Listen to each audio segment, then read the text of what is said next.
Well, good morning and welcome back to the farm. This morning I am in the garden enjoying my nice cup of tea here this morning. I am really enjoying our new native mud tea, and it is really good. I guess you could call it a native mud coffee replacement.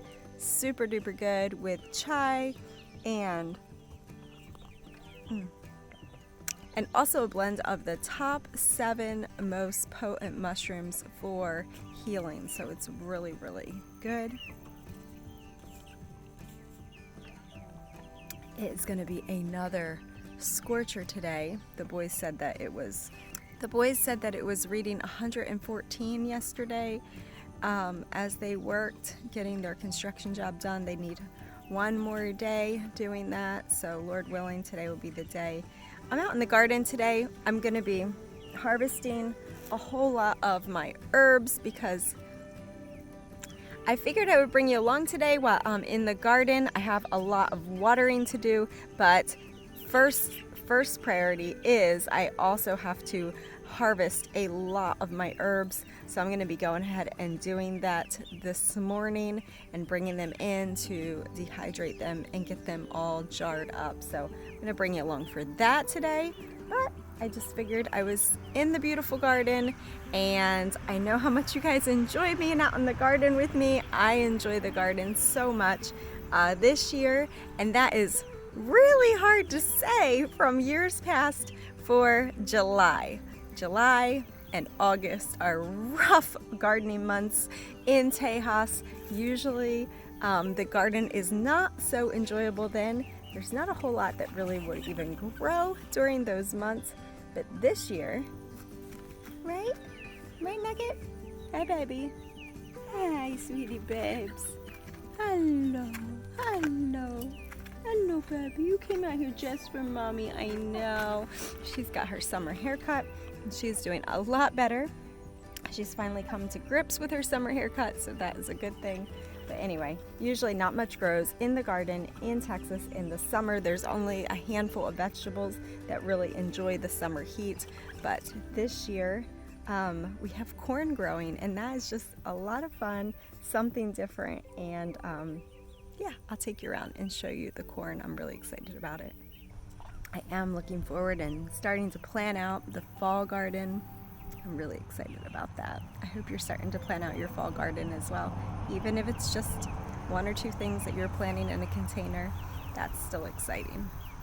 I always said if I could just plant my greens, if I could just grow my greens, that would be enough to me to make it worthwhile of having a garden, is just growing your greens. And the other day I was talking to you about the 5 superfoods, anti-cancer fighting foods that everybody should have. And I know when I talked about broccoli is one of those things that I haven't grown prolifically down here. I was able to grow broccoli better up north. I know it would probably grow way better in the cooler months, and I know it's just also a process of my soil and learning my soil and amending my soil and getting my soil to the point that it is good for broccoli. So, but the other thing I didn't want to overlook at all are sprouts, and I did sprouts in the house.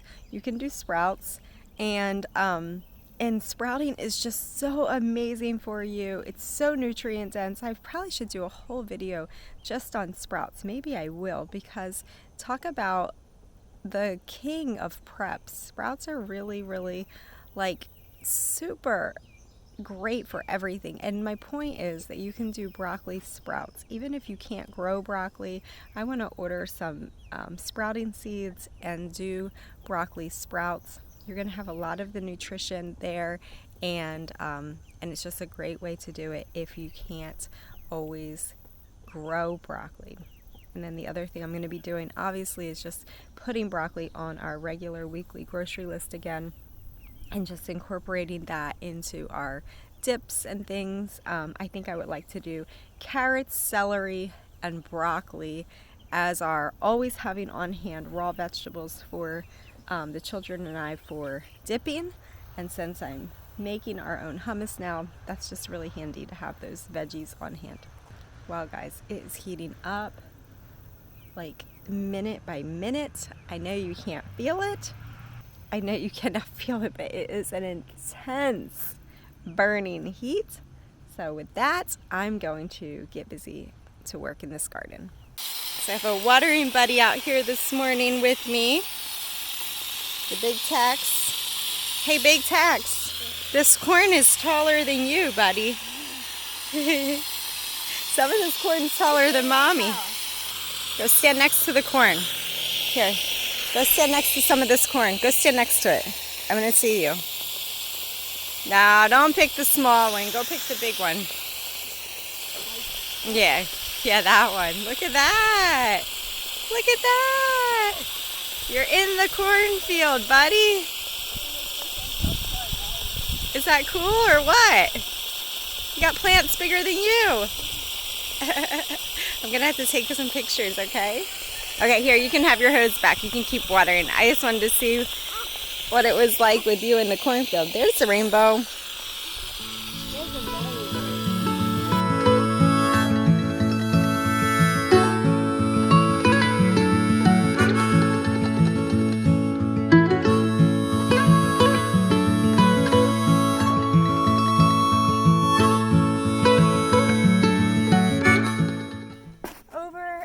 Our little herb pool here, and we grew parsley, oregano, and basil and mint. So what we're going to do is we have these buckets, and we're going to basically be harvesting as much as possible of this because it needs to be processed. So we've been picking from this and using this all summer long now, but it really needs processing, so careful of your fingers, right, Bubby? So that one's oregano, right? Yeah, maybe that one is. That's right. We're going to give them big haircuts. They all need haircuts. Oh, but watch out for the stingers. Okay, well watch out for the stingers. So let let him do all of the oregano. This one. Okay, Big Tex is going to do all the oregano for us. And I'm doing these. You're going to do parsley? Okay. So when he's done, let him, he's got to cut all of the oregano off. Oh, here's some. Okay, and that's a good length. You might be able to cut it down a little bit more, but you want to leave. See? Yep. Sweating. Well, you did a great job. Good morning, little Tex. Look at this. You harvested all this. Yeah, and under. And underneath. That is great. Oh, and under here too? Yep, and under. Ooh, okay. Wonderful. Okay. You want to take that stuff inside? Mommy will open the gate for you. Yeah. And we'll work on getting that dehydrated, okay? You look hot. Ready to go swimming? Yeah, okay. Okay guys, so here is a moment of truth, and I really want you who grow corn every year to kind of comment in and tell me this. So my corn is looking really sad. The corn that I've grown in these grow bags, it's looking really sad. I have fertilized it plenty and with a couple different types of fertilizers, and I have watered it plenty. Water isn't an issue, moisture isn't the issue. Not really sure what happened with my corn. If you think you have an idea, please let me know in the comments below, or ask your corn growing friend and let me know, please. I would really like to know. But here's where I'm at with the corn. We are in a serious drought, and I'm at the point of, am I just wasting water at this point? Because we are paying for this water, and I have a lot of pools here to fill up, and I'm just thinking, if water's not the issue and my corn is just looking poor, at what point do I just call it and say, this corn did not work out? I just don't know. I have a couple issues going on. One is the leaves are all drying out and kind of dying up. Two is that the fire ants have found my corn, so that would be pertinent to southern corn farmers. Fire ants have found all of my corn and they're eating it. And then three is that I have these little teeny tiny baby corn stalk ears, and they're not they're not looking very promising at all. I really don't have anything super healthy to speak of at all. And again, it's like the fire ants are getting in there and eating it, which is really strange because it seemed that the corn and the plants that we were growing in the kiddie pools, the fire ants couldn't get to it because they'd have to go into the water. So it seemed like, wow, this is a cool way to prevent the fire ants having the watering system in the kiddie pools. But I don't know, guys. Can you please let me know, would you continue to water this corn at this point, or would you just go ahead and call it a loss? And then at that point I can convert these pools over to something else more useful and productive. I'm excited that I grew the corn.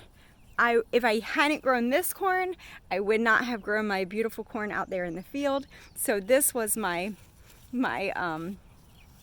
what do you want to say? My self-esteem corn, to get my self-esteem up enough that I could grow it.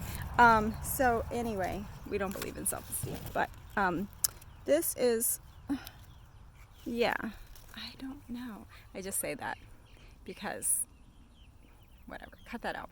Anyway, would you save this corn and continue to water it, or would you call it? And it might look a little better on camera than it does in real life. I'm not sure how it's coming across on here, but it's pretty sad. I really don't have one promising ear of corn that I see that I'm like, oh boy, that's gonna be a good ear of corn. Doing good, Mama.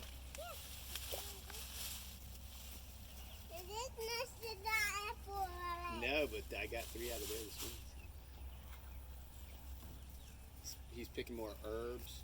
Mm-hmm.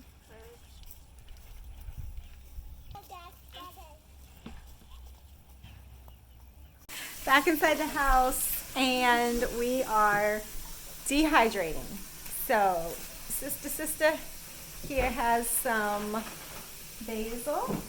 We just took out a whole bunch of mushrooms, but we're going to be little by little layering all of those herbs on here. And then you have something down here, my buddy. You have elderberries. So he's been steady picking elderberries for the last couple days, just bringing them in. So he picked these this morning. You're going to freeze them? Okay. So he has a really great method of preserving elderberries. He throws them in a freezer bag, and then what do? And then you just you shake it a little, and then all the berries come off of the little branches. After you freeze them. So first step, freeze them. Okay. So, and then I'll show them some that we've already shaken off, and we're working on dehydrating here, just in the oven. But we have some here, so they shake off really easily. And yeah, we've also done it just leaving them on the branches and throwing them all, branches and all, in the oven, and then just dehydrating them really low on the oven, and then shaking them off that way too. But this way is kind of preferable, I think, because you're just drying the berries, and then you don't have to separate. These are the ones we got. Yeah, look at this. Yep, here's some that are shaken off, and then he put them back in the bag, so they're just frozen elderberries. So super duper cool. Happy to have my garden helper. So it's the end of the night, and we're having our dinner, so we thought we would just show you guys our easy peasy dinner. This is kind of a little bit of a cheat dinner, but you got to make exceptions once in a while. So we have our beautiful grass-fed burgers. We got some fries, which will be, I guess that's our cheat. That's our cheating part, is the fries. And we have some beautiful buns, hamburger buns. James made us some homemade hamburger buns. I don't even know what's over here. Some mint tea, some baked beans, look amazing, and corn on the cob, and let me. Yeah, sweet tea. How about sweet tea? Sweet tea right there. Oh boy. And we have some beautiful buns here, and all of the accommodations. So we're gonna enjoy our dinner. Summertime dinner, guys. Corn on the cob, can't go wrong with that. I hope you enjoyed the video for today. I hope you enjoyed the garden and all of the things and the dehydrating that's still going on here. And we're gonna enjoy our dinner. We'll see you. We will see you all next time, right back here on the farm. Don't forget to love your people, do all the things, rejoice in the Lord always, because He is worthy. And we will see you next time, right back here. Bye, guys.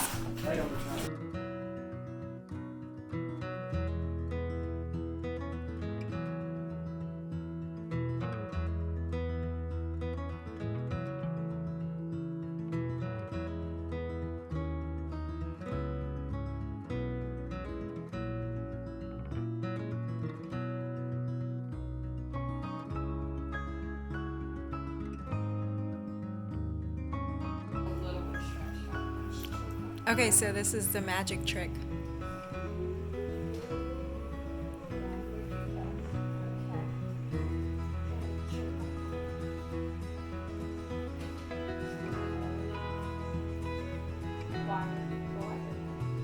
Big Tex, what do you got, dude?